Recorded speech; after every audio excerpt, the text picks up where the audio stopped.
आइए अब एक्सरसाइज 5.3 में क्वेश्चन नंबर 3 का 5th पार्ट सॉल्व करते हैं। और इस क्वेश्चन में हमें डी गिवन है 5, सम ऑफ फर्स्ट 9 टर्म्स गिवन है 75, हमें ए और A9 कैलकुलेट करना है, यानी फर्स्ट टर्म और 9th टर्म हमें कैलकुलेट करके बतानी है। तो सबसे पहले हमें क्वेश्चन में जो गिवन है वो हम लिख लेते हैं। डी गिवन है 5, n गिवन है 9 और S9 गिवन है 75। ये जो N9 है वो हमने यहां से कलेक्ट किया है।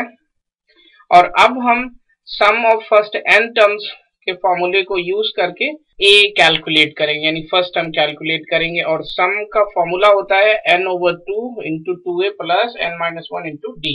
n की वैल्यूज d की वैल्यूज रखने पर हमें मिलता है n/2 multiplied by 2a plus n-1 यानी 9-1 इंटू 5। और S9 दिया है 75, 9/2 ये है 2a, यहां पर होगा 40। इस 9 को हम लिख सकते हैं 3 इंटू 3, और इन दोनों टर्म से हम 2 कॉमन ले सकते हैं, तो बचेगा यहाँ पर a प्लस 20 और यहाँ पर है 2, यहाँ पर है 75। इस 2 को इस 2 से कैंसिल कर सकते हैं, इस 3 से इस 75 को। तो फाइनली हमें जो वैल्यू मिलेगी वो होगी 25 इक्वल्स टू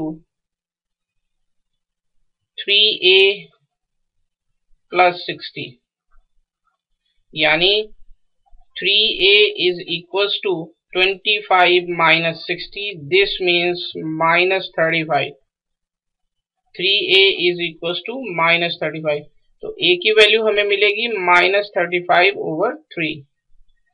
और अब हम जनरल टर्म का यूज करके 9th टर्म इजीली कैलकुलेट कर सकते हैं। जनरल टर्म होती है an equals to a plus n-1 into D.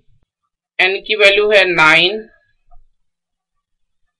a हमने कैलकुलेट किया है 35/3 प्लस, और n है 9, d है 5।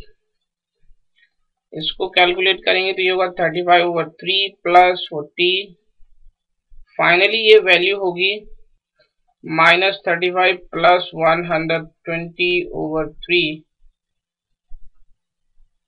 85/3।